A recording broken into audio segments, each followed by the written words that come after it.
Welcome back to the Last Week This Week podcast, episode 65. I'm Ian Scott. And I'm Zack Huber. And this is the podcast where we discuss film and TV topics from the last week and get them to you all this week. And this week we have probably the most reviews we've ever had in a single episode. At least, ever or this year? You think we've done three reviews in one episode before? I don't know. It's possible. It's maybe once or twice. Yeah. But yeah, we're talking about the Captain America 4 or Brave New World trailer that came out right after we recorded the last episode. Mm-hmm. We'll be talking about the House of the Dragon episode 5 review, the finale of the Acolyte, and also possibly having the Russo Brothers come into Marvel Studios to work on the next two Avengers movies. But the first one that we're going to talk about, which has been missing from our docket of topics for a while this year. Yeah. But it's not that we haven't been watching it. I just don't know why we haven't talked about it. But it's just if we were to have 3 reviews every week, we would have nothing else to talk about. You know, like it's just we want to be able to give you all the variety. And yes, House of the Dragon. Not House of the Dragon. The Boys had to suffer for it. We probably would have chosen in hindsight to review The Boys over another show, if we had the hindsight. But and I think that the reason that by the way, we're talking about The Boys season 4, but the reason that we didn't do The Boys was probably that I gave into my dark side and just was very upset about the Acolyte. Yeah. But anyways, so we're going to talk about the entire Boys season 4 and kind of review it from the standpoint of a season as opposed to any individual episodes. Right. So because it's all the episodes we're reviewing, we'll try not to make it like an hour long. Yeah. But, you know, we will do our best to cover what we can. Yeah. So do you want to start it off? We can start. So I have to say, I love the beginning of this season where we started off in like the middle of a heist to kill Victoria Newman. I thought that was a really great start. We got some great music and we got to get introduced to the boys again without Butcher like leading them. I think it was a good first intro. I think there are a lot of problems with this season. I'm not going to say like it was a bad season, but I don't know. I can go into like for sure what I had a problem with like each person's arc in this season, but I don't know if we want to go into like negative stuff yet or if you want to just kind of like cover episode by episode or what. I don't know. Maybe we can go episode by episode. Yeah. I mean, I don't remember, I guess episode. I think you're gonna have to lead this a little bit. Oh, okay. To be honest, I thought maybe you would know more, but because it's just been a while. But I guess in my mind this season, like I've kept track of like arcs and not like by episode.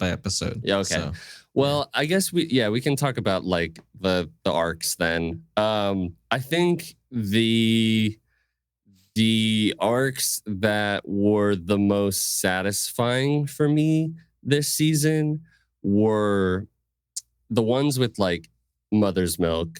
I think were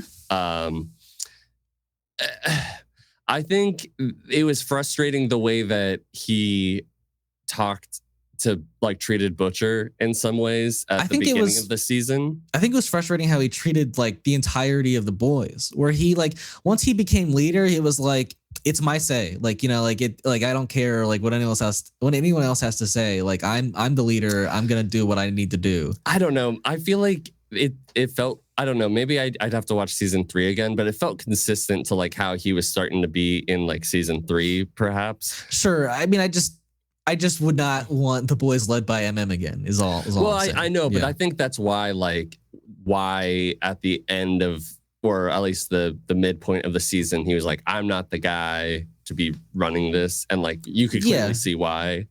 I mean, medical problems were kind of his thing, but yeah. But also like, he's not like the bastard that Billy Butcher is that you would need to run the thing. Yeah.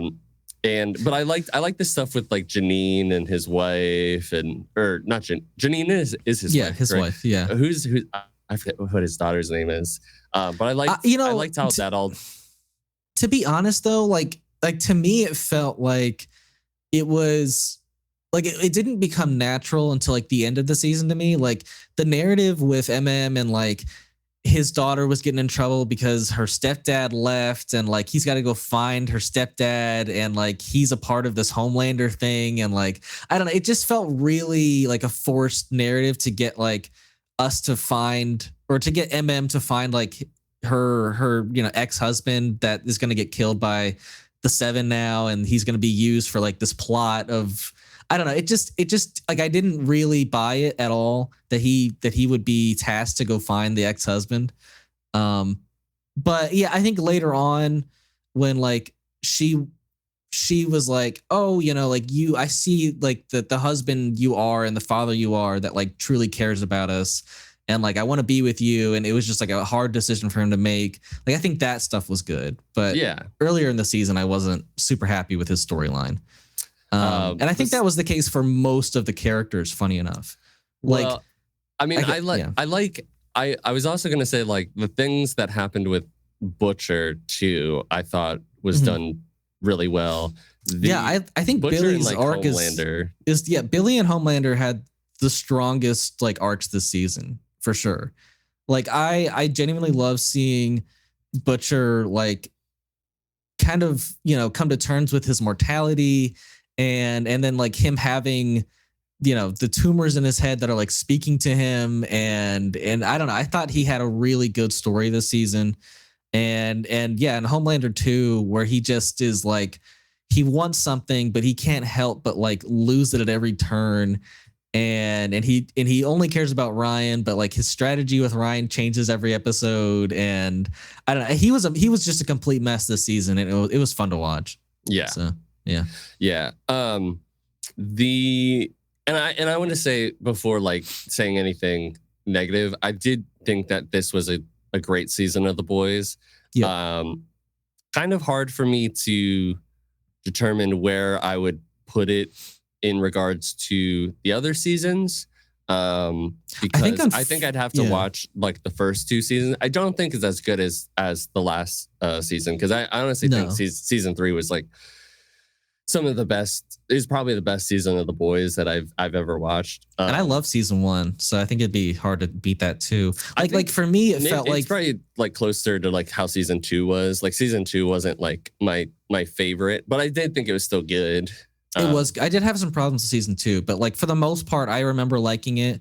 And I would have to say, like, even though I like this season, it is my least favorite of the 4 seasons.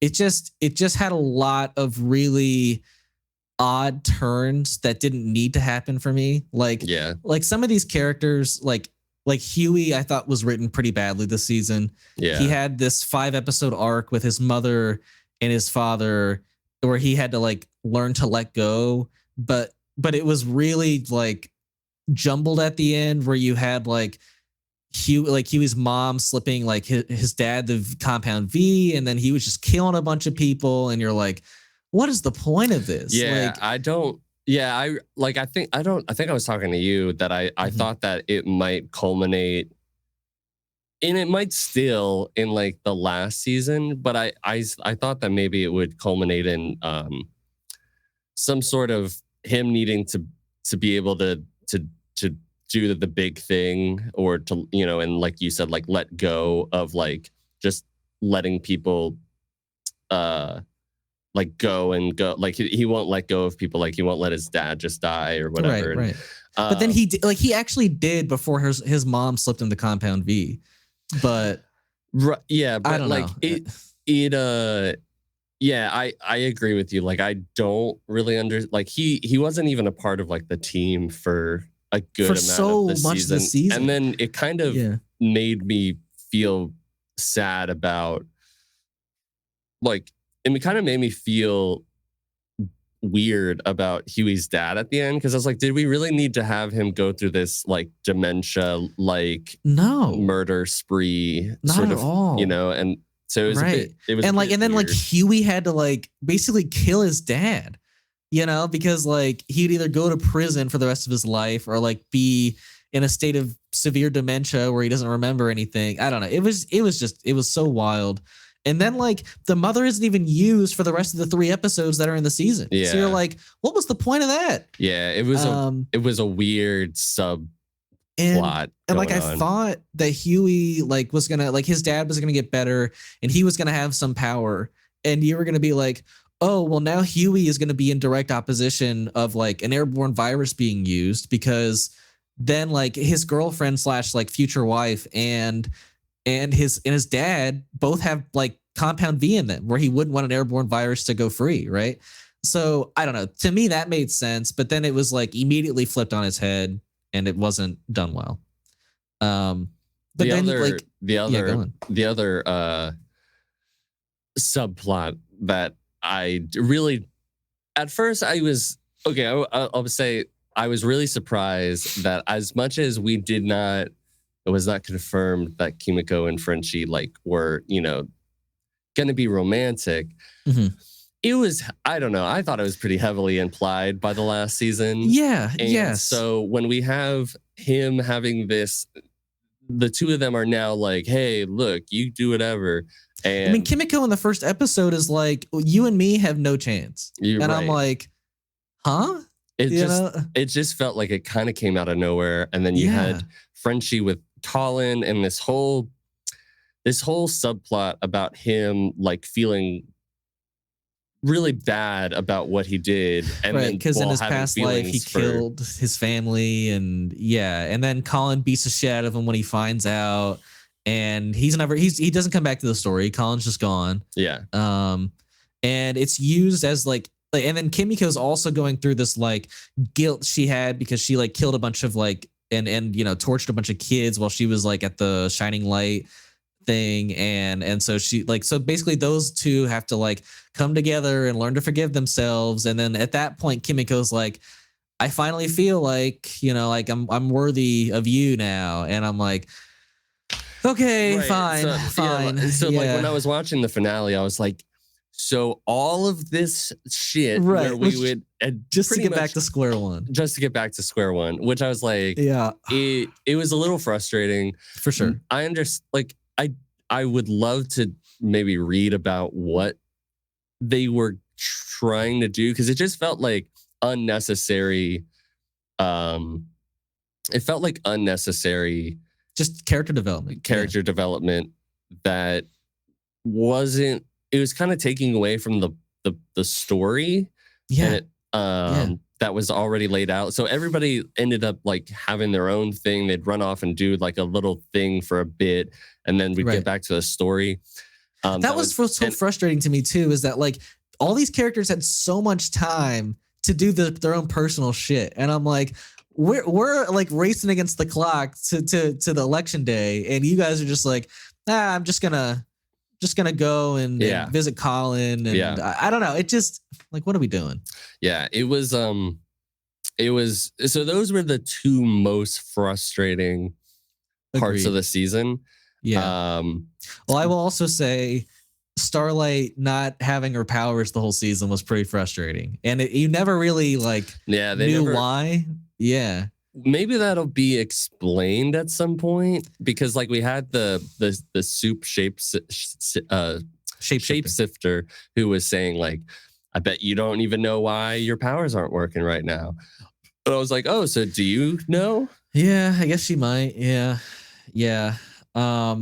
But yeah, I don't know. She had a really odd arc where, I mean, like it wasn't out of left field, but she was like, you know, I don't want to be Starlight anymore. But she's also like feeling guilty for not being Starlight because people want to see her as that. And I like that though. It was better than the other three the other three arcs we just kind of mentioned. But then out of nowhere, like you get this like this abortion thing with her, and then she like goes and beats the shit out of the firecracker, and you're like, okay, I mean, I don't really see her like doing all that, but you know, I don't know, like what? I understand her getting mad, but like she had to have known better than to like go to the fucking stage that's being televised and beat the shit out of firecracker. I mean, like it was just so stupid. It was so stupid, Zach. Like she had to have known better.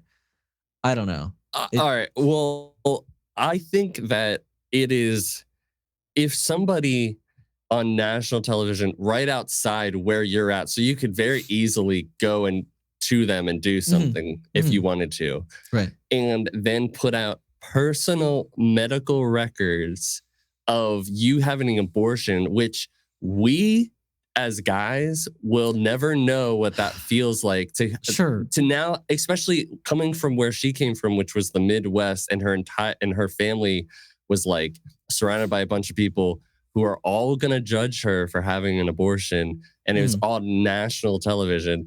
I will get like, yes, she was goaded into it, but like if in that moment, like I'm sure she wanted to beat the shit out of her. Oh, well, sure. No shit she did. And I think the problem there is though, like she knows the stakes they're against. She knows like who the seven are. She knows they're doing this to incite violence from the Starlighters and you know, divide the country even more. But she plays right into it. And I don't know, like it works for the story to serve their purposes for the story. But I don't know. It feel like okay. I mean, that's fair. Yeah. I just like, I personally, like it worked for me because like people make mistakes, and like to be honest, they all made fucking mistakes time after time after time. So it's like a theme of the season, I felt like. But also, I guess I do want to mention one of the best. I really never thought in a million years that this would happen, but maybe the best character development of the entire season was A-Train. A-Train had a great arc this season. I cannot believe how well done his like quote unquote like redemption arc was. Like you truly, granted, I don't know if I necessarily needed him to like when he's talking to MM and explains like that look that kid gave him. Like I don't know. No, but it was like I get it. Like I was nice to hear the explanation and hear how he felt about it. Sure, but I think at least for me, like I gathered all of that just from when it happened. For sure. But for sure. Yeah, I mean, I think his whole arc where he like he doesn't even kill any of like the people like in that first episode. He's like at that point like starting to get done with it.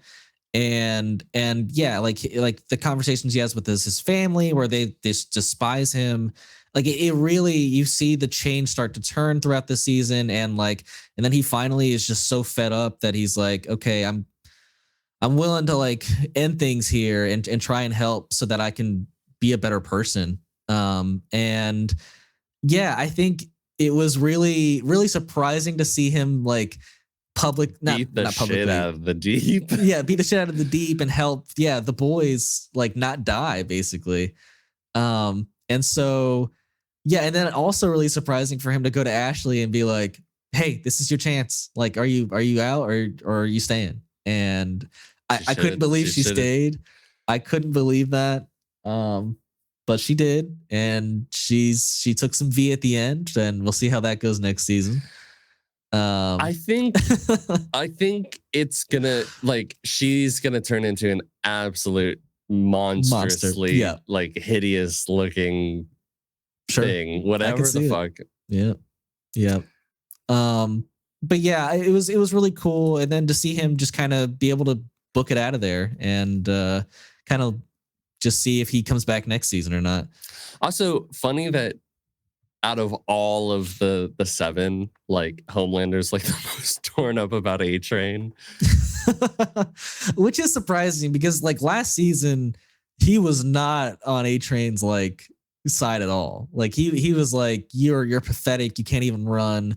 But maybe since A-Train got his powers back, he's more sad about it. Yeah. But A-Train is a huge loss. Like they probably needed A-Train. So but yeah, I think. Go on. No. What were you gonna say? I mean, I honestly was just gonna go into like more arcs. So like, you know, Victoria Newman had a really interesting arc this season that I don't know if I completely love. I really would have loved for her to have like been more of a mastermind in all of this, but she really got foiled by Homelander by the last episode. And she just had no other options.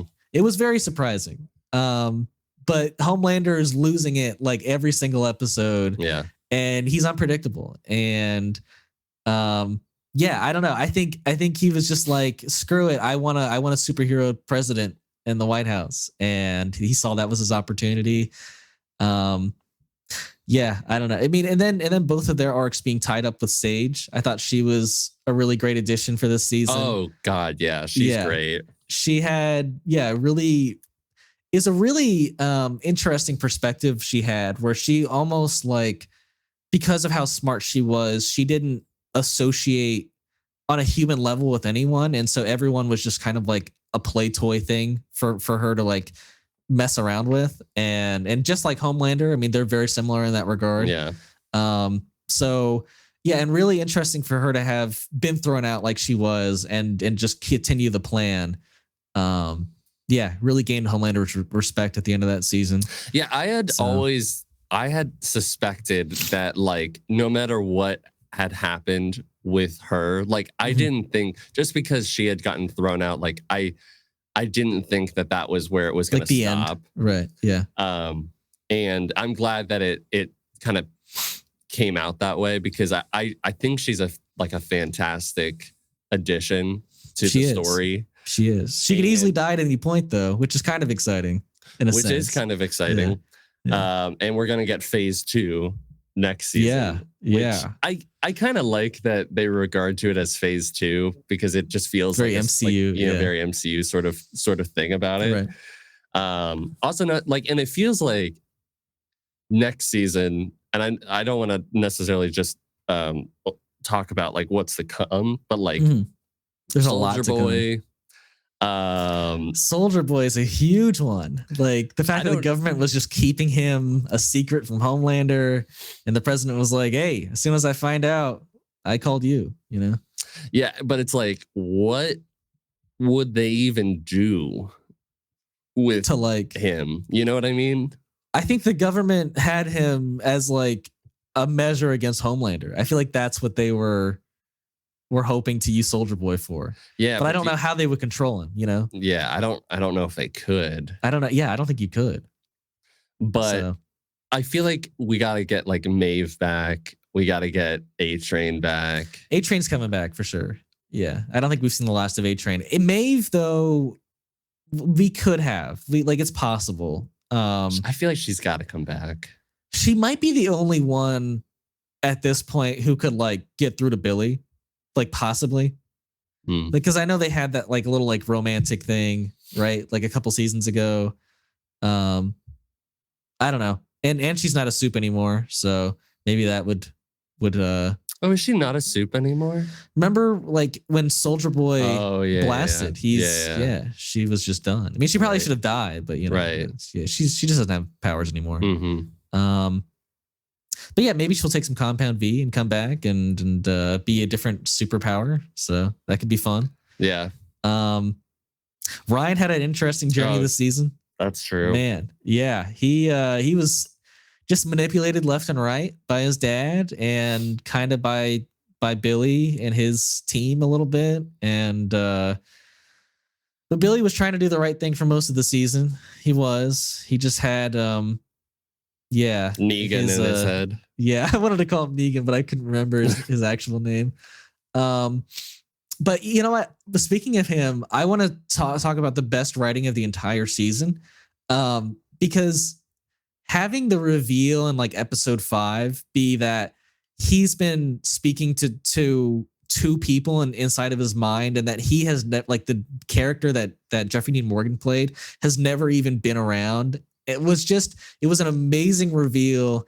I truly didn't see it coming. It was some of the writing like I just had been missing from the past seasons, and yeah, I don't know. It was really well done. Yeah, yeah. And like and I suspected that like he still had superpowers to some degree. Like there's no way that he just ripped up like Ezekiel like.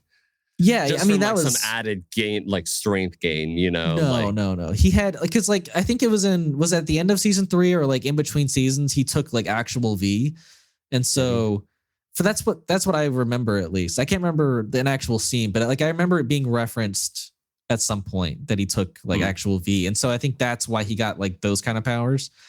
I thought it was just like from taking the temp V, he just like has remnants. Yeah. He just has like souped up cancer now. Right. Well, I mean, because like his powers last season though were more on like Homelander's like love. He had like the laser eyes. And, I know, but like this is like the manifestation of like cancer being like having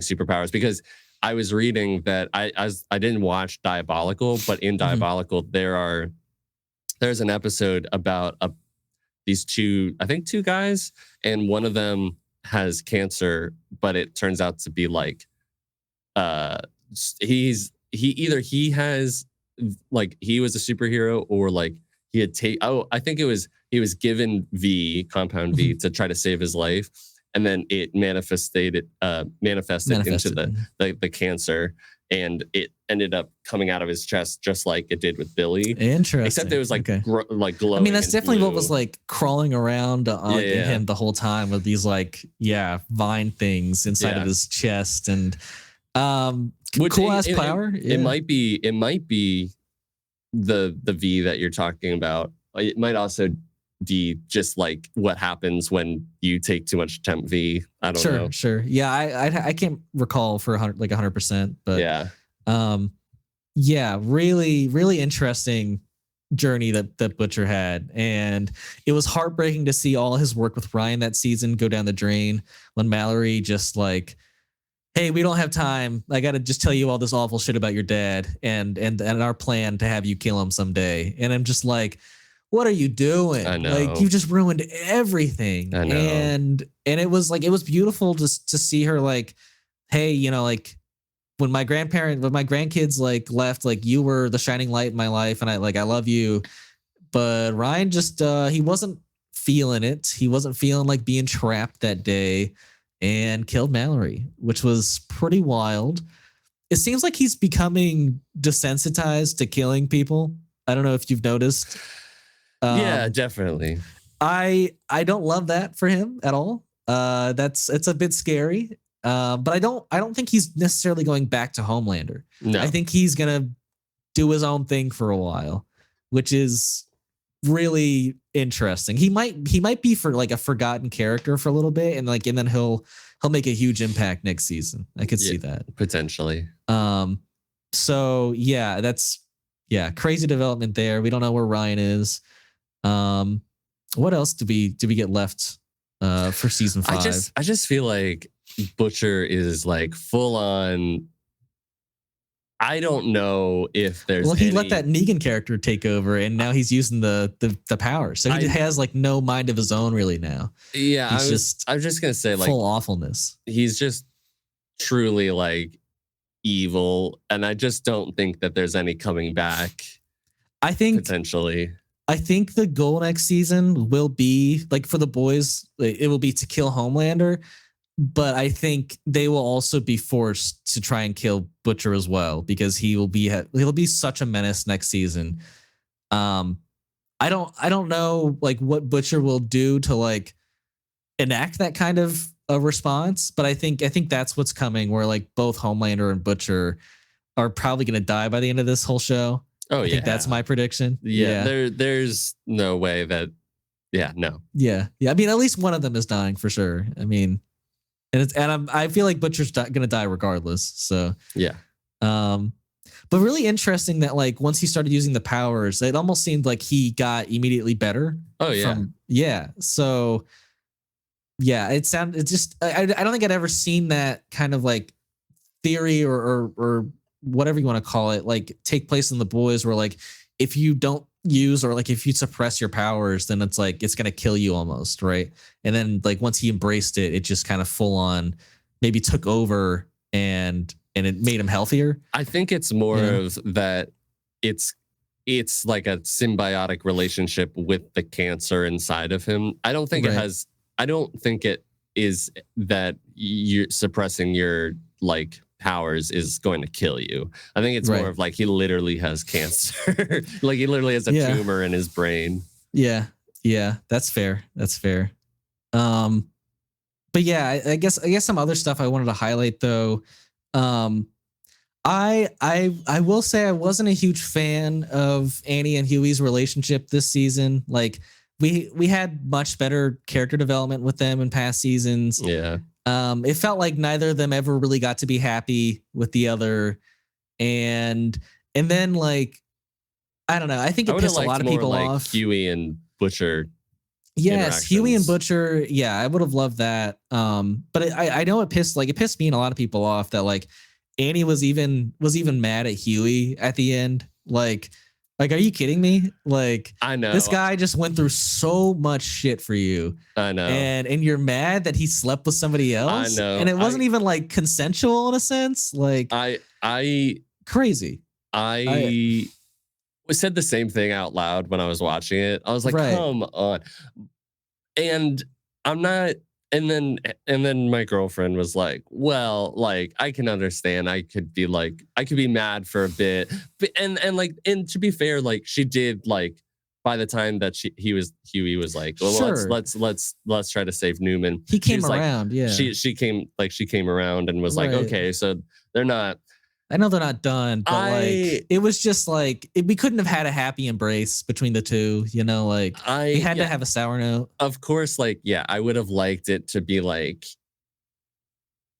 it was weird. Sure, it was weird. And it was like I was a bit torn on it. I was like, come on. Because like I had liked the whole shapeshifter arc in a like for the most part before that. Like the shapeshifter was a cool character and a really interesting sociopath that they made and yeah, really interesting powers where like she got all of the memories that you had. That's like she even told Starlight that like I know all of your memories. I even told him about like the story of your grandparents and like how could you not believe like that is Starlight or Annie at that point if she at every point, maybe not every point because Huey did suspect things, but like for the most part acted exactly like Annie would, you know. It just I don't know. But regardless of that, I think what was I gonna say? Well, I'll say this. I was a big fan of Black Noir this season and The Deep. They were. I mean, it's just that they were the bro couple. And I don't know. It was a funny arc, if anything. It wasn't like I didn't take it too seriously. Yeah. I think they're both just a mess. It was funny, like seeing the stuff with the guy who plays Noir and like him having like they both just what am I supposed to come like pull from this character? He doesn't make any sense. It was great. It was like I can fly. Crazy when he just started doing that when they were fighting. Falling asleep too. The narcolepsy was hilarious. It was. At this point, like they are just fascist thugs. Like they're just do whatever. Yeah. I mean, they're mindless thugs for Homelander. I mean, yeah, The Deep killing his like octopus girlfriend was really horrifying, but it really brought him to a level. Tilda Swinton, by the way. Tilda Swinton. Yeah. I can't believe that. Yeah, she did a great job. As a talking octopus. She did. She really did. I felt for her. Like I was oh my God, he's really killing her right now. Yeah. Yeah, I mean, it was a wild journey that The Deep went on, and now he's much more of a psychopath than he's ever been. So, yeah. I'm honestly surprised that he survived that fight up in like the boys headquarters. I for sure thought he was gonna die, but then they were like, but why didn't they? Well, they said like, do you have a suggestion on how to actually kill him? And I was like, fair. Like, how would you kill him? I mean, couldn't you just do like what you did to Translucent every single time? Just make him swallow a bomb, you know? Right? I mean, bomb on them? I don't know. I mean, I feel like they should, right? They're the boys. I don't know. But yeah, we got by the end of the season, like you said, we have Soldier Boy up next for next season. We have Phase 2. We have Ashley as a superhero. The boys are all detained by the end of the season, except Starlight, who flies away because she gained her powers back at the very end. And I think Eric Kripke has now said that like this season 5 will be like the apocalypse for the United States at this point. Yeah.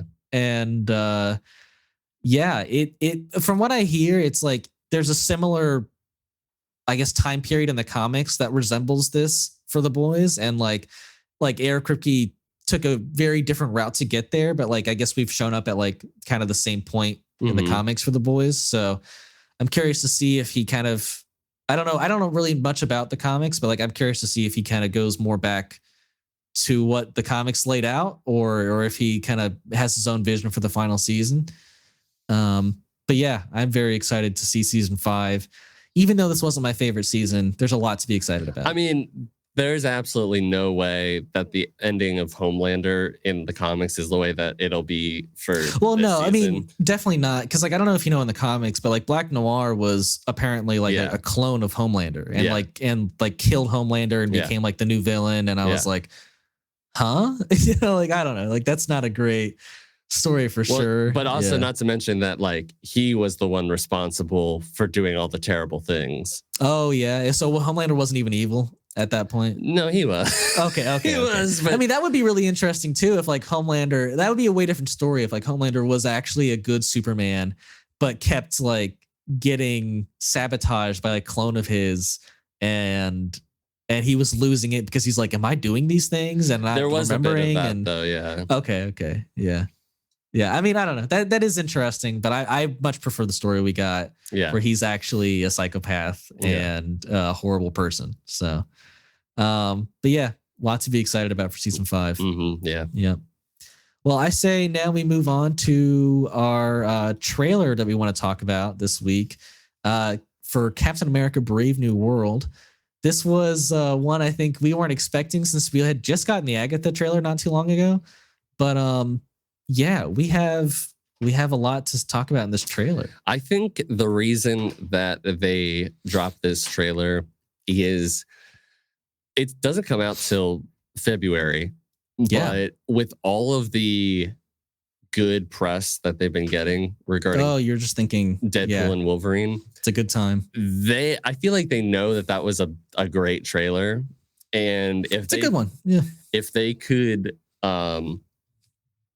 could follow up the hype with like, and we have this coming up, and then you have Comic-Con, which is next weekend, which we'll talk about one thing, regarding, or at least something that I'm thinking about might get announced at Comic-Con next weekend. But like, I think that they're like, we've been down the dumps. We have a couple things that look pretty good. Mm-hmm. Let's like put them out while we have all this good publicity. So right. And yeah, I mean, I told Ian that I kind of got goosebumps from this trailer. Yeah, I'm curious to see what scene kind of gave you the goosebumps. I mean, just kind of the whole general vibe of it. Like, I was noticing that like the tone for this trailer was really like tense in a like I don't know exactly what it is about it, but like there's something like about the way this movie is being filmed where there's like a lot of dark scenes and a lot of contrast. And you have this like music in the back that like has these like cool cuts with it. I don't know. Like there's something like about the editing and the filming that really like brings it to a tense state. I think that's like mostly what it was. And also just the contrast between Sam and then Harrison Ford's Thunderbolt Ross. Sure. And that he's trying to get him to become like a military asset, and then we have whatever the fuck's going on with the leader who seems to be like pulling some strings, and then that all. Did I miss the leader in this trailer? I'm pretty sure he was the guy. Like it was a very brief like scene, but it was him in like there was like a hat on him in like possibly like a kitchen. Oh, is that him? Oh my gosh. Oh my gosh. I didn't even realize. I was like, who is that? Yeah. I think that's who that is. Yeah. But we also got like Giancarlo Esposito, like which he said that nobody's correctly guessed who he's playing, which is surprising. Which I don't know if I believe that. Yeah, I don't know if I believe that either. But because like I don't know if you remember years ago when like they hadn't announced the Avengers Endgame title, and like everyone was like guessing what the title would be, and they were like, well, no one's guessed it yet. But then like it was Endgame, and people had guessed Endgame, and I was like, what? Yeah, they do that a lot. Yeah, so I don't. But yeah, we also got to see a look at our first look at Sabra. I don't know if you saw her. She was like really early on in the trailer. It was just like one kind of like I think still. yeah. But from what I hear, like she's been changed a lot from her iteration in the comics. Like it sounds like she's gonna be like a former Black Widow rather than more like a super abled person. Yeah. So yeah, curious to see what that's all about. We got to look at Isaiah Bradley when he tries to kill the president. We had read about that, like the report, at least I had, like that scene was in the movie. So I guess that makes sense to put in the trailer.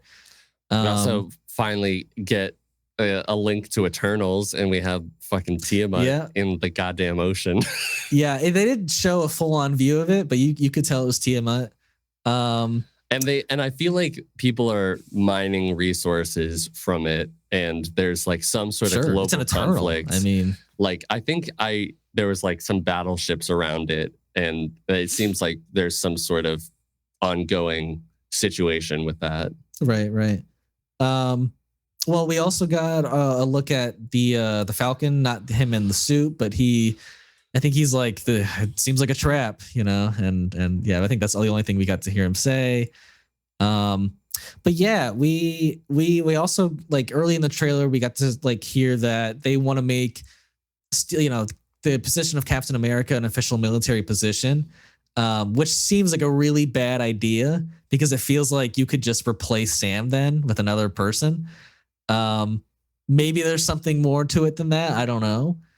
But I mean, it feels like, isn't that like kind of what was going on with U.S. Agent like back in like Falcon and Winter Soldier? I believe so, and I think even at that point, Sam was like, if he were to be Captain America, he would be pretty tied to the government at that point. Which it never felt like that was the case with Steve. You know, it never felt like he was like the government's toy or anything like that. So I hope by the end of the movie, Sam is like, yeah, I don't need to be like your right hand man. I need to be who I am, you know? Right.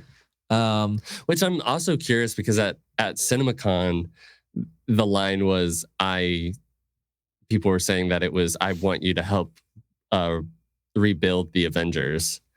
And now in this trailer, it's like, I wanted to talk to you about making Captain America like a U.S. government. True. And I'm like, which one is it? I think we're gonna get both. I think there's gonna be multiple objectives though. I think, I don't know. Maybe they shot different lines for that scene. That would be really interesting. I mean, they have had a lot of reshoots, so maybe that is the case. Yeah. But yeah, it's a pretty good trailer. We had a good look at the Hulk. Yeah, Red Hulk at the cherry blossoms. That was a neat kind of scene. Love that setting. It's really dope. That is a really cool that is a really cool setting for whatever. I'm excited to see this movie like shot in DC. Like, I don't know. I think it's like we're close to DC. It's cool to see that kind of stuff. Yeah. Even Wonder Woman 84 was like cool to see the DC stuff in that. Right. And yeah, I don't know. I think that like a cherry blossom huge fight with the Red Hulk and Captain America, that's pretty incredible. Now, I don't know if that's going to be like the fight. That might just be when he becomes Red Hulk, because it's like, what the here's fuck? The thing. Well, but what the fuck is he going to do? He threw down that shield like it was nothing. I feel you. But the fact that he had the shield and threw it down means that he threw the shield at Red Hulk. I mean, you know, there's at least a little bit of a fight there. Yes. Yeah. Yes, but it's like, what is he gonna do? From what I hear, like Red Hulk has a big weakness like that Hulk doesn't have. I haven't like read up on what that is, but maybe there's something that Sam can exploit. I don't know. Maybe. But yeah, it's a huge barrier he's got to get over because he's got no strength. He's just got human strength. Like that's it. And also apparently vibranium armor, like suit armor, I guess. Oh yeah, it's more vibranium now, so he's protected. I think that's what some people were saying, but we got our first look at the helmet in action. because he goes like he breaks the sound barrier at one point while he's flying. Yeah, so that's pretty neat. Yes, since it has to be like, since you probably would break your eardrums if you were to do that. Like, I'm like, okay, cool. If we can go that fast, that's pretty dope. Yeah, I mean, he's like that's a superhero, like legitimately at that point. If you're breaking the sound barrier while flying, that's crazy. But I mean, when I see like stills of it, I'm like, but it looks cheesy. Yeah, no, I don't want to see that. I don't want to see it while he's like fighting or anything. Like purely if he's going the sound barrier, I want it on. But like anything other than that, take it off. Absolutely. Yeah. It doesn't need to be there. But yeah, I think that's pretty much all we saw from the trailer. It's an exciting one where we get looks at a lot of people good. And I hope it's that good. I do. But you know, Marvel worries us. They can, and you know, here's the thing: Disney can always kill a trailer. Like they have been known to blow me away with trailers and then put out a garbage product.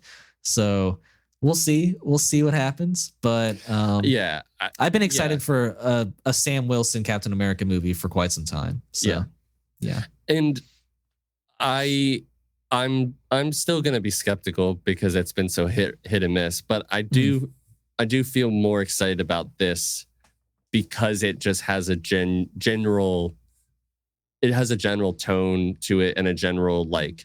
I like the idea of the story and everything seems to be like fitting fairly well from what I can see so far. That I'm actually like pretty excited. Yeah, but we'll see.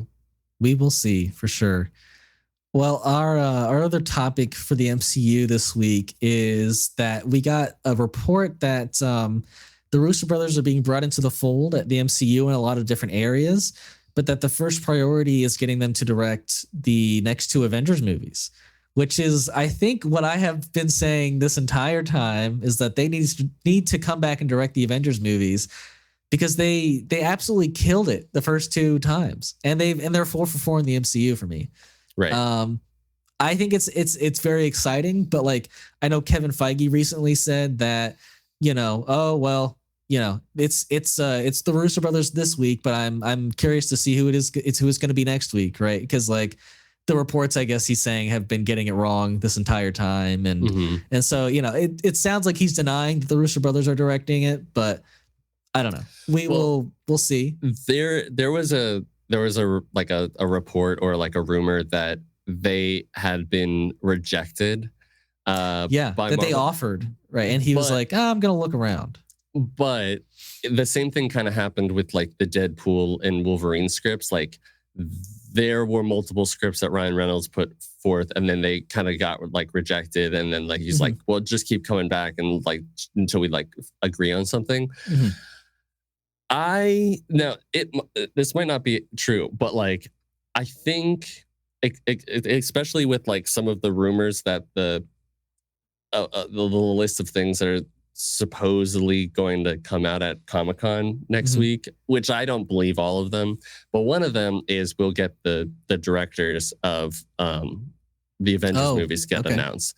Interesting. And I think that at this point, considering it's not going to be Destin Daniel Cretton, I think is what his name is, and it's not going to be God, who else did they? There was somebody else. They were eyeing Sean Levy. Sean Levy. It's not going to be Sean Levy because he wants to do a Star Wars movie that'll never happen. But I do think that this might get announced next weekend. I really hope it's true, man. Like on top of them being able to handle like so many characters in a movie, like those like Avengers Infinity War and Endgame were beautifully shot. Like really, really like above, like heads and shoulders above most other things in the MCU. So I don't know. I think style wise and story wise, they know how to put something together. And I think that as much as there's been like multiple scripts being developed, or at least like one general script kind of being made, because you know they have the writer for like Quantumania attached, and then they had a new writer, and I don't know if there's how many writers there's been at this point, but like I imagine that maybe Kevin Feige at one point was like, I don't know, and then like about your idea, and it's like, I'm gonna go still look around, and then maybe they've come up with something that he's like, you know what, that's actually. But it's not idea. Like they have the directors as the writers though, and like it seems like they've been hiring separate, right? Yeah, but like I still feel like they need to have a vision. I think there's got to be like the vision, right. And I also like I can't imagine that the Russos wouldn't want to do this, considering they haven't been doing that hot outside of But they did the Gray Man, right? Did the Gray Man? They did. I think they did like, was it Cherry? With Tom Holland. Yeah, I think so.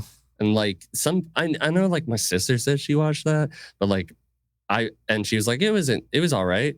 But that's not good to hear. Oh, but it's like, you know, like I haven't heard too many. And from what I hear is that like they do want to like come back for this. So yeah, Cherry, the Gray Man, and then a movie coming out this year called The Electric State, and then besides that, they've been like producers for Extraction and Everything Everywhere All at Once, and Extraction 2, and wrote Extraction 2, and wrote Extraction.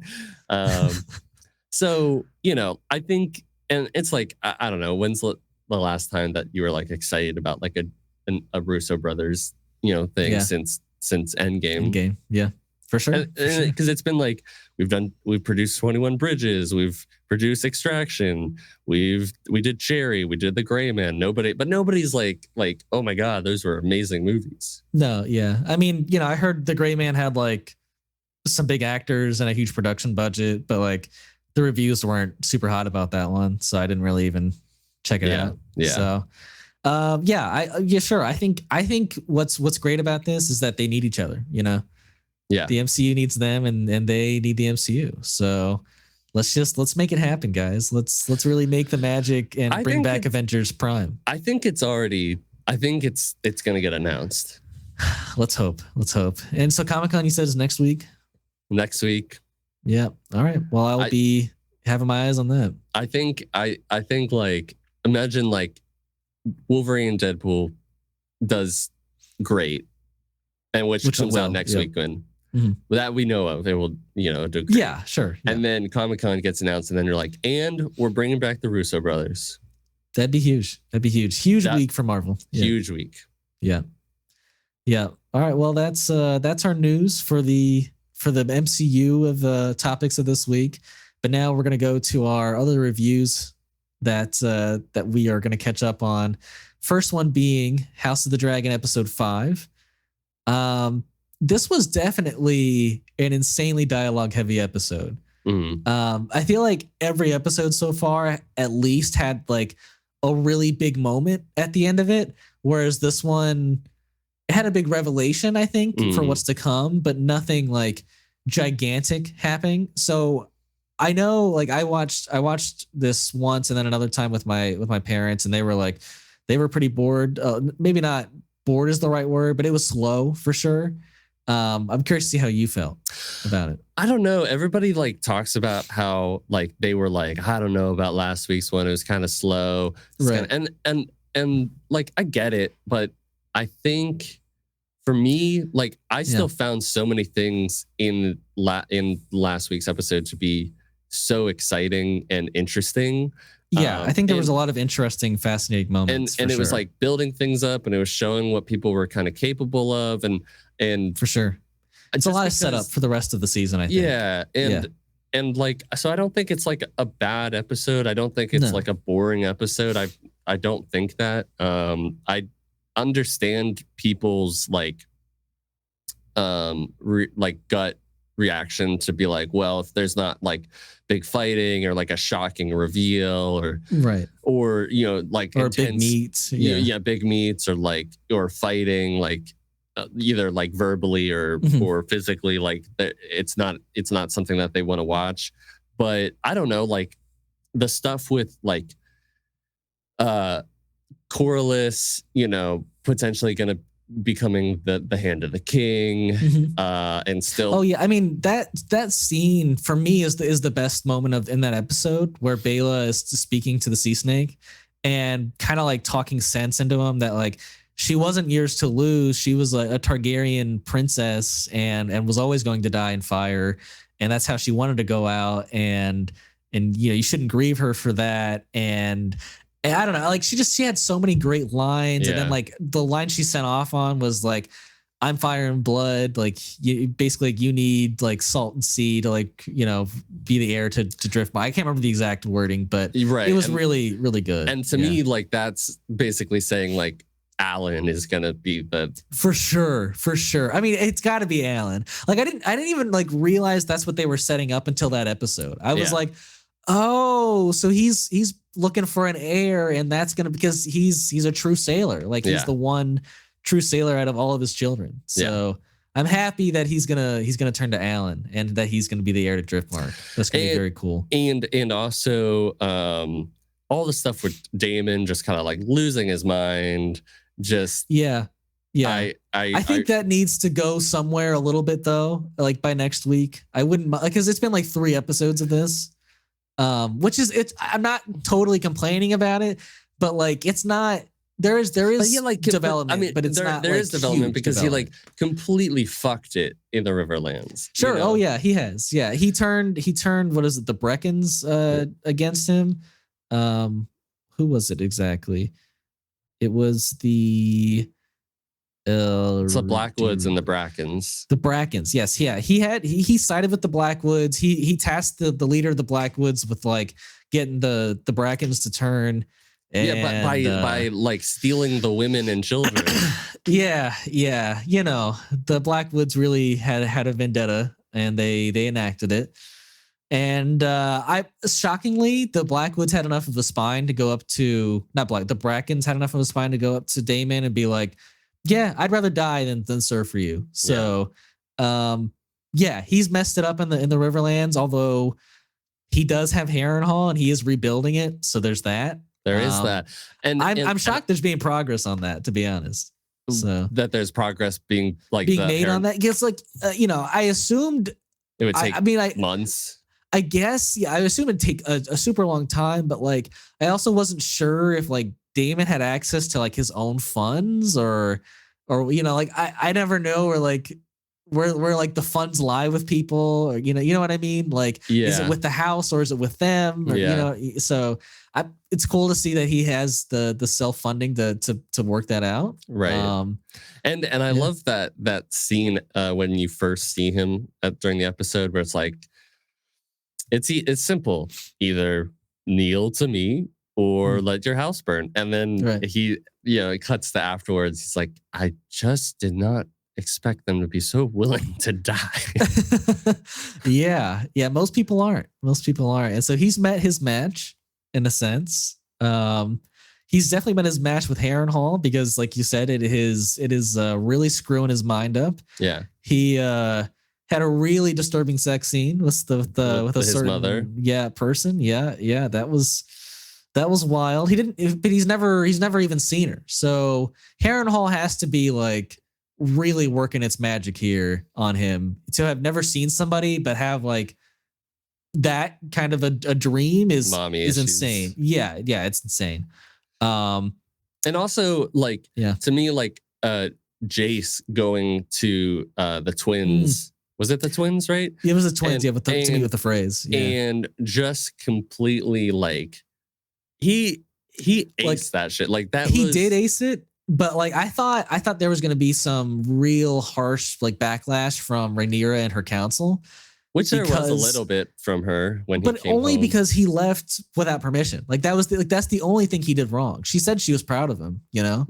And I guess I was just assuming that like they would all be upset that he leveraged Harrenhal without even knowing if they even have Harrenhal, I think they're all just assuming that Damon is on their side still, when clearly in this episode he was like, Rhaenyra can't win. Like her council doesn't believe like that a woman can lead, the throne, or war campaign and are looking for a man to lead. And so he's like, yeah, and I'm gonna go and take King's Landing, and she can join me there as my wife if she wants to. So like he's clearly, it feels like he's made up his mind in that regard. Maybe not 100%. Maybe he has some wiggle room by the end of the season, but I think, yeah, I don't know. I felt like Jace leveraging Harrenhal without knowing they have Harrenhal was going to be bad, but I guess not. But he got all of the Erie's, men to pledge themselves. So right, they got army. And they got the army that will now be coming from the north because they were blocked from the twins. So it was really like 2 victories in one that he was getting there. And all he had to do was just, say, I'm going to protect you from Vhagar if that happens, and I'm going to give you Harrenhal. So, he nailed it for sure. Yeah. And also Aegon being completely fucked. Let's talk about that, because there's a lot of stuff in King's Landing that was pretty wild to see, where basically they paraded the dragon head of Meleese through the streets, and that, I mean, from the previews, I was like, what are you doing? What are you, like, how could you possibly think this is a good idea? Like, even gosh, what is her, Miss Arya, right? That's Rhaenyra's kind of like or Master Whisperers right now. She even said it. She was like, this like basically, I don't remember exactly what she said, but like basically the people of King's Landing are not as scared of the Targaryens anymore. They see it as an ill omen, and that, the food is scarce in King's Landing. They don't believe now that like the Targaryen dynasty is maybe the best thing for King's Landing. And we even saw it in the previews for next week that Helena and Alicent are going to get like, rushed by the people of King's Landing while they're walking through the streets. So yeah, I don't know. I think in that sense too, it's really exciting that there are finally consequences for certain things, like specifically with King's Landing, like the fact that they're showing that the dragons aren't gods anymore will lead to the people uprising is, I think, exactly what I wanted from like Game of Thrones when like Cersei blew up the Sept of Baelor, right? And you're like, well, the people of King's Landing would hate Cersei at this point, but that just never came to fruition in season 7 and 8. So I think that's really exciting, and I'm looking forward to that next week. Yeah. And not to mention that like Rhaenyra is now playing the war game of like not exactly with swords, but with like sending whoever the fuck that woman was into King's Landing to probably incite the people to like.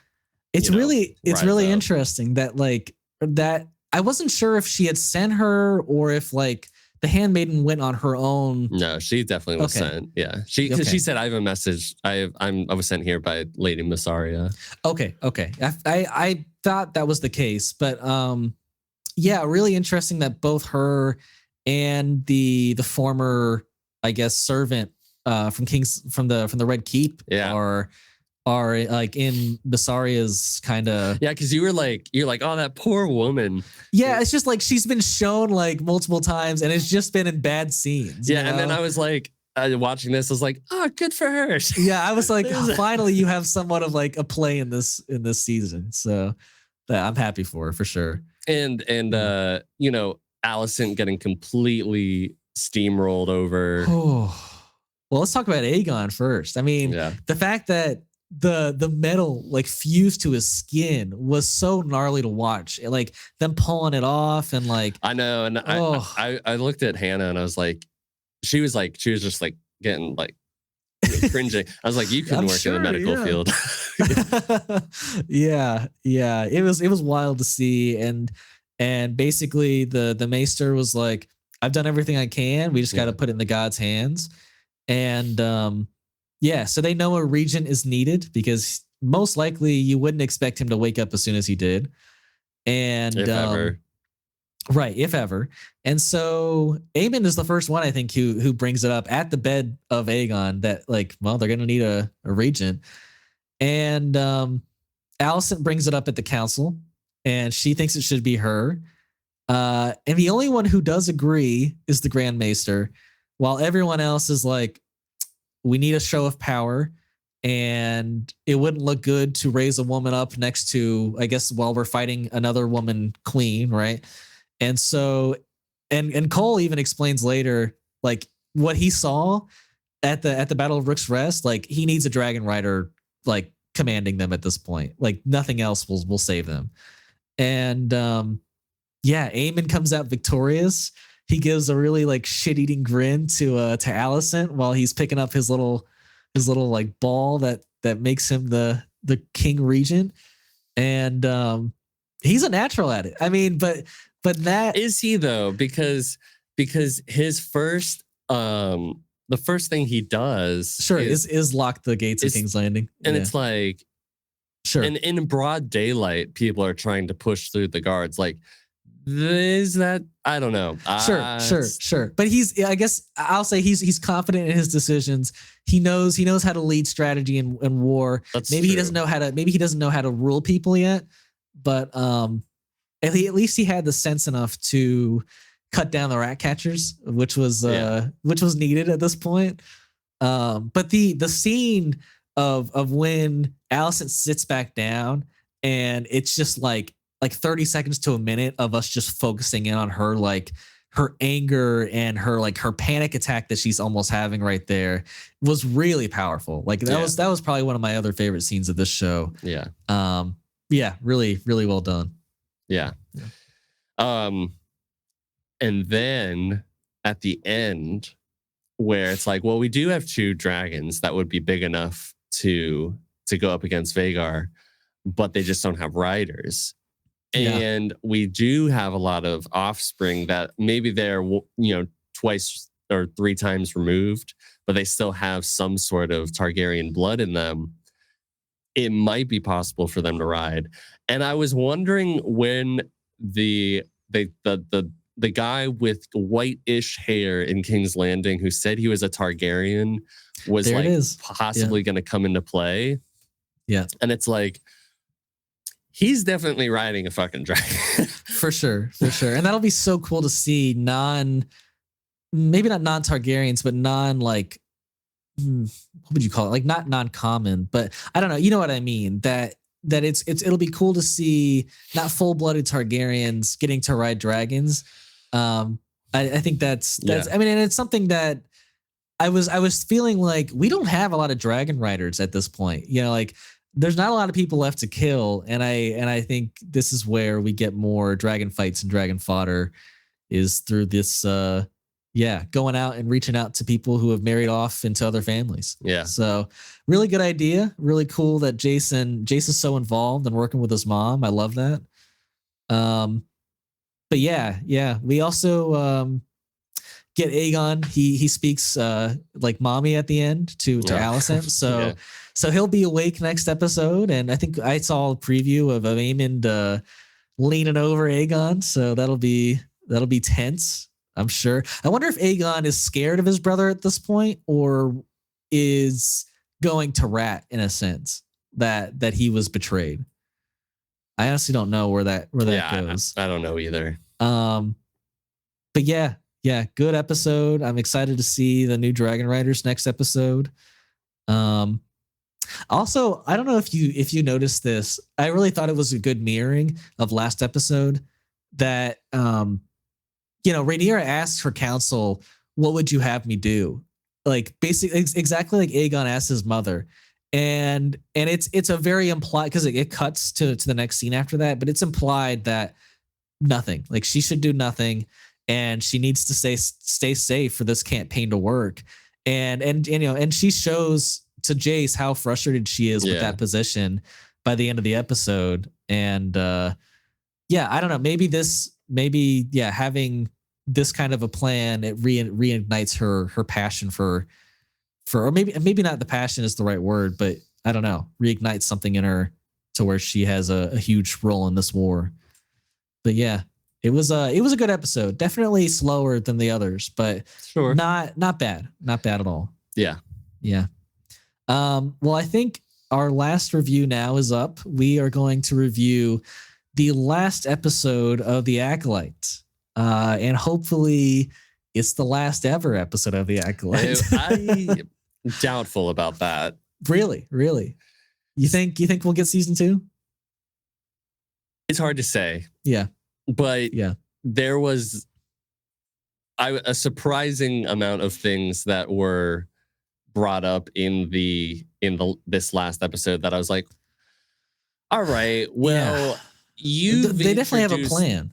Like, yeah, you have some sort of a plan, and you're introducing 2 really big components, one more so than the other. Like, and I was like, I am interested, but I hate everything. I hate a lot of things. Not everything. I hate a lot. I really dislike a lot of things that have been done so far. So like, I'm not excited for sure. a season 2, but it's like, it would also be, and not like, obviously, like, you know, if people don't like something, they're just gonna have to cancel it. And maybe it'll just be like, well, that was it. And like, we can just infer what happens after that. After, you know, right. But it felt like there was some big ideas that were introduced in this last episode that I was like, well, I mean, if you don't follow it up, that's a little frustrating. I guess so. Like, before we go, do you want to go through this episode kind of more chronologically, I guess? Yeah, I mean, if you want to. Yeah, I mean, you know, I think it's good to keep track that way, right? Okay. But yeah, so we will definitely talk on those big ideas. But yeah, I will say, really interesting scene to start off with, where Osha's still in the mask, and she like takes over like Kamir, but he has like the will and the strength to like take off the mask for her. I think it would have been nice to have seen this vision. But she thinks she sees a vision of May striking down Soul, but without a lightsaber. Which, I mean, unspoilers, but we know by the end of the episode that she saw herself doing that. But yeah, basically her and Kamir agree to go to Brendok together, because she won't tell him where he is, and he won't let her take his ship. And I'm like, okay, all right, I guess we're doing this. But yeah, I don't know. To me, it felt like, well, he could easily have just read her mind, you know, like, and just taken the location from her. But whatever. We'll write it so that we can line up where we need to. It was a kind of cool chase scene, I guess, a bit. Like, I like the VFX of them in that like asteroid belt sort of thing. If that's what you're talking about. No, well, so I was speaking more on Kamir and Osha having to travel together. Okay. But yeah, no, but I totally agree. Yeah, like May, I hated that even more, to be honest. Where like May, you know, she wakes up and Soul's explaining everything to her, and before he can get like the last word out, he like she stabs him with the electric thing, and I'm like, okay, I guess she's gonna leave, and we're gonna chase, and we're gonna go to Brendok and all that. And so yeah, no, the chase through the asteroid belt was cool. I don't really understand why Basil felt like he needed to sabotage Soul's ship. I was wondering when that was gonna. I was like, I guess Basil knows that Soul isn't like a totally good person. I guess I don't know. It was confusing. But it sends both of them crashing into Brendok, and yeah, so they all, you know, Osha and Kamir land on Brendok now, and while Soul is looking for May, he runs into Kamir, and they have a pretty good fight. I will say that. Yeah, it's pretty good. He has some good force powers that he uses. Soul is clearly an amazing fighter at this point, and he really does beat Kamir. But what again is so frustrating is that he had like he sliced the lightsaber and had the lightsaber at his neck and just didn't go through with it. He didn't arrest him. He didn't kill him. He just didn't do anything. And I was like, what are we doing? Like, you're just letting this guy live for story's sake. You're not making it plausible at all, you know? Yeah, so that was rough. But yeah, then we also get scenes back on Coruscant where Venestra is speaking with the senator, and he's like, "Yeah, the Jedi are really." Senator. I like that senator. Yeah, He was yeah, a he good was good. character. Yeah, but he's really mistrusting of the Jedi, and probably for a good reason. Yeah. And yeah, she still doesn't tell him the entire truth, and so she goes and investigates with a huge team, and basically her story through this episode is she knows that Soul didn't do this, but for the sake of the Jedi, she is willing to pin all of the crimes on him, which is really unfortunate. And she also unfortunate, yeah. It's really disappointing. That's probably the better word. And I would say it's more disappointing because she even knows who did do it. Like, she knows her apprentice was there and like probably killed Soul and has turned evil. Like, she even says that he's turned evil.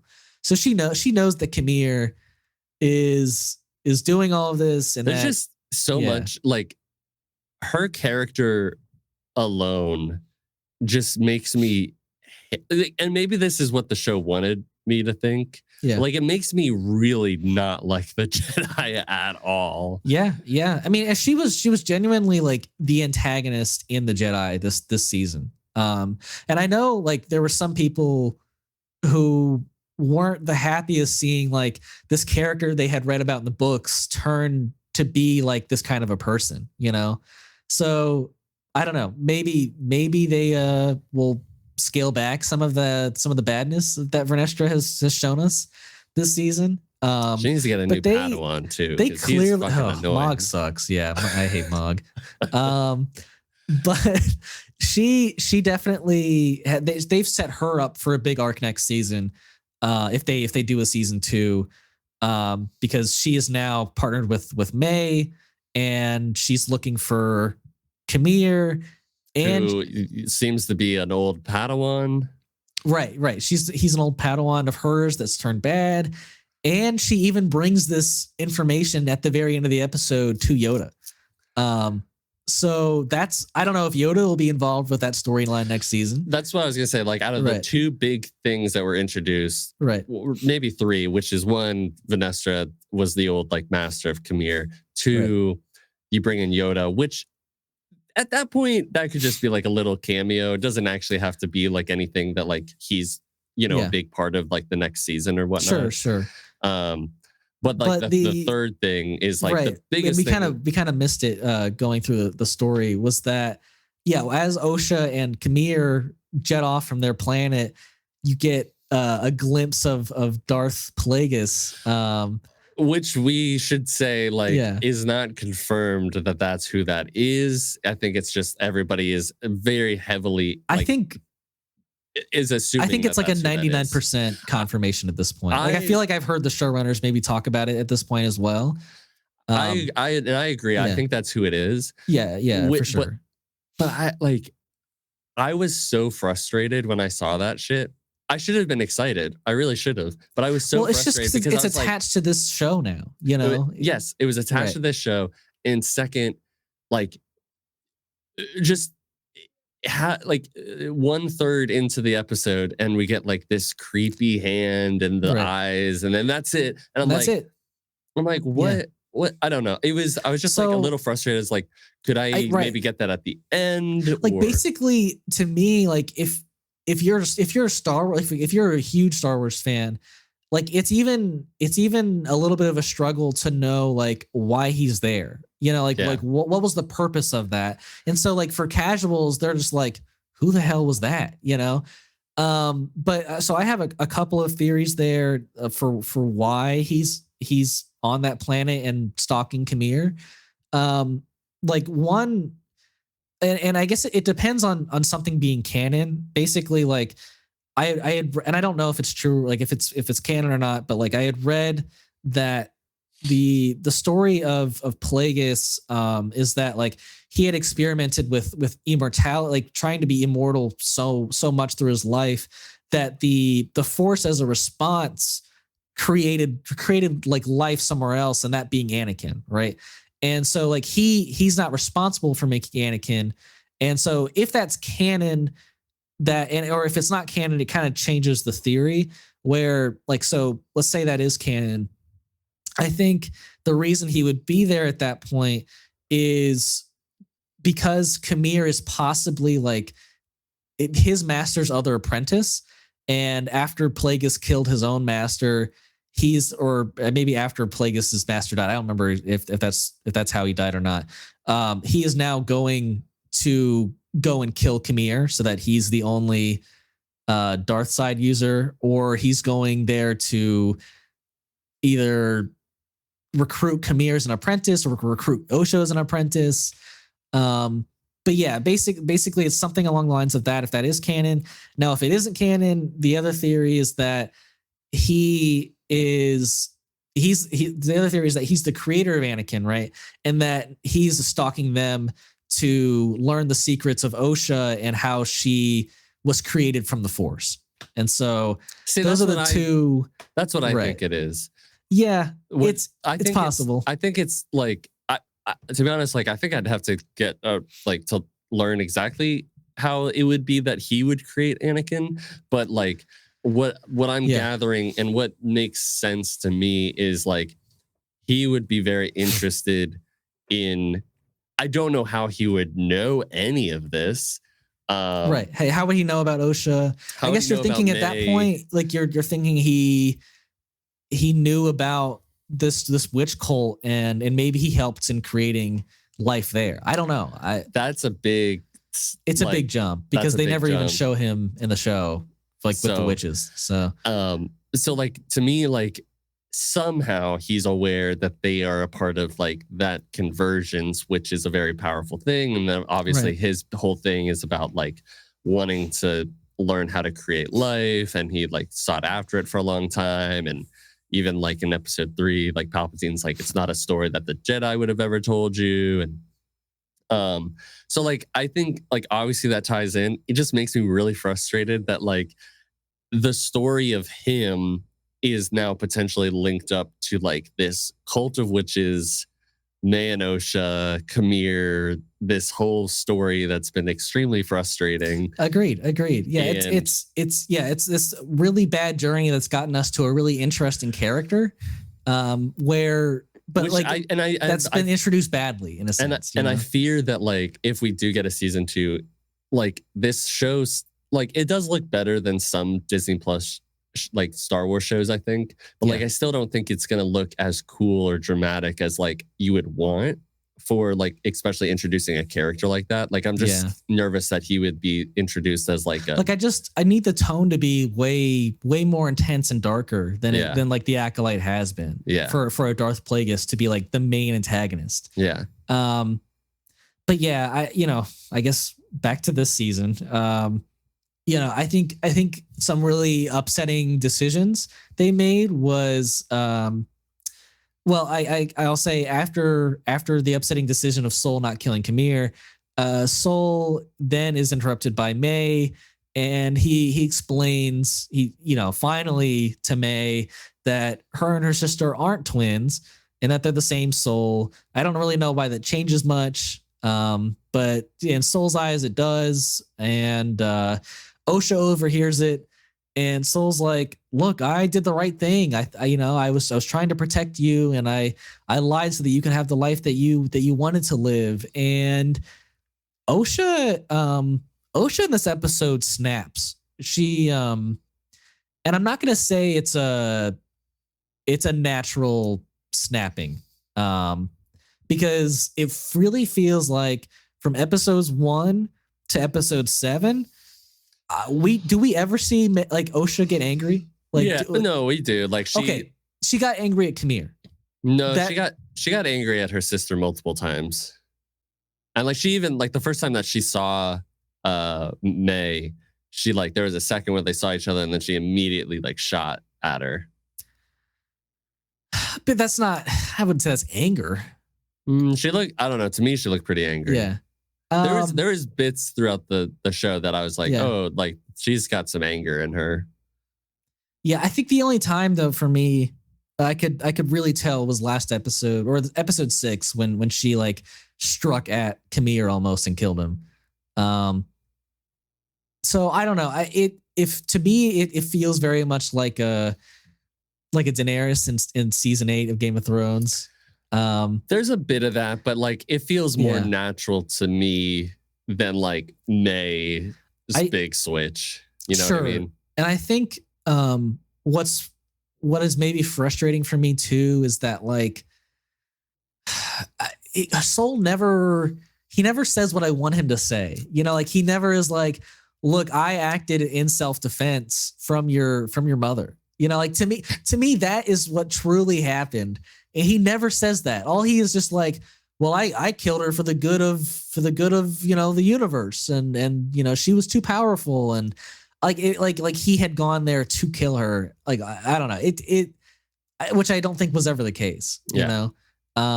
So OSHA full on blames Soul for killing her mother. And before he can say, I love you to OSHA, she like force chokes him and kills him. Which to me, I think is a huge mistake killing Soul. Like not even like for the character of OSHA, but like for the story or for the livelihood of this show, you know. I think Soul was like the one person at this point that I was happy following, like their story. And now that he's gone, I don't care about OSHA. I don't care about May. I don't care about Camille. I don't care about Vernestra. So why would I want to watch next season?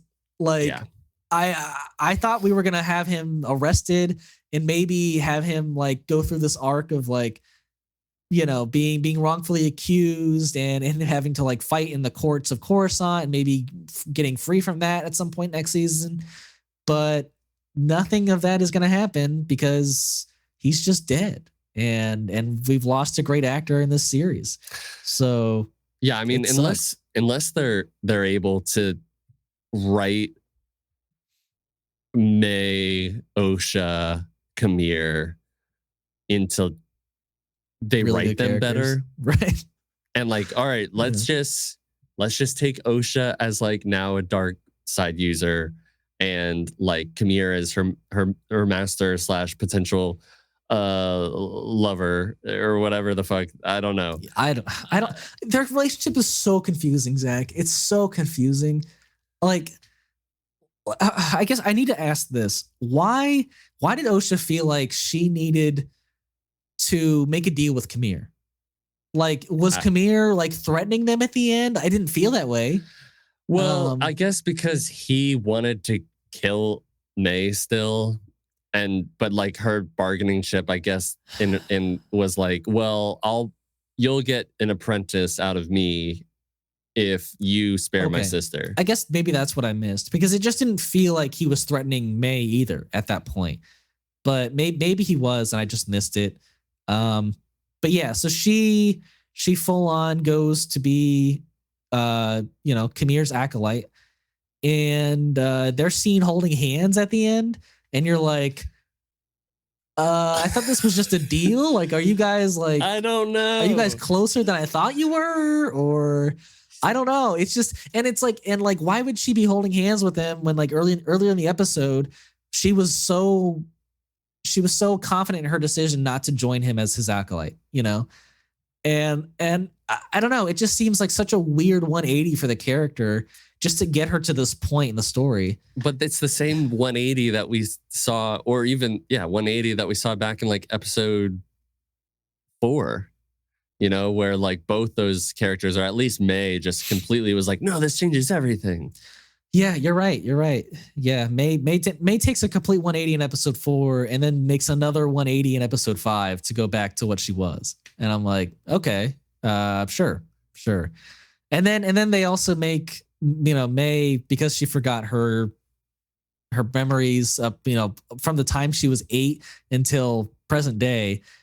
She's just gonna be this innocent person helping the Jedi. But like, wouldn't she be an 8-year-old mentally at that point? Right? Yeah, it's not exactly clear how much of her memory was wiped. Well, I mean, even it's like Vernestra, doesn't she say like, it seems like your memories, like from the time, you know, of that or I don't know. She says something to the effect like your last memory was when your mother died, which was when she was like 8 years old. Oh, well. Yeah. When I'm just like, excuse me, that is a huge, like, the character is a completely different person at that point. Right. And yeah, so I don't know. It's an interesting choice. I don't love it.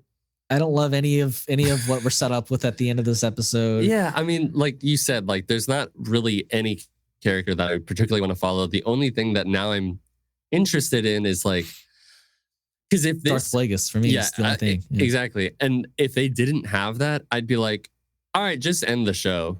Like, just straight up, sure. like, yeah, you got to have the Yoda cameo because we know that Yoda would have been around. Was around, right? But it's like, okay, let's just end the show. Like we tried, but now it's like you've opened that door, and now you're gonna have people that are like, I'm not saying that it means that a season 2 is gonna happen, but it's like you've put that idea out there. It doesn't have to happen because you can just be like, well, this is maybe that's tied in to Plagueis, and now like the water's muddier, but like, right, yeah, I don't know. But now you're gonna have people like me that are like, well, now I want to know what your idea was, but at the same time, I'm like, maybe also don't touch it. Just don't touch it anymore, and just like, all right, well, you tied it in, and maybe we can come up with our own reasons as fans. But like, I think leaving it up to our imagination will be better than anything they could come up with. Probably. I just have no faith in the writers over for Star Wars anymore. And maybe that's not something that I should feel, but like for the most part, Star Wars shows have not been good as of late. And doesn't matter who they have lead them. It's not turning out well. So it's a frustrating time. And to be a Star Wars fan, I'll say. And I don't know. I would like to see more of Plagueis, but not from these writers. So I don't know. It's rough. It's rough out here. Yeah. Well, I think that's everything from today, right? Yeah. I think that's all we wanted to say on the Acolyte and all of our other topics. And as always, we want to say thank you for watching. And and I want to say, if you saw the shirt this episode, this is made by our channel artist Hibernate, and his link will be in the description below. Oh, nice. And then our usual, if you want to watch us and listen to us, we release episodes on Mondays and clips on Tuesdays, Thursdays, and Saturdays on YouTube, and then audio versions on Apple Podcasts, Spotify, and Podbean. And if you want to follow us on our social medias, the links to those in the description below as well. And if you want to give us a like, a comment, a rating, a review, or a subscribe, we greatly appreciate it.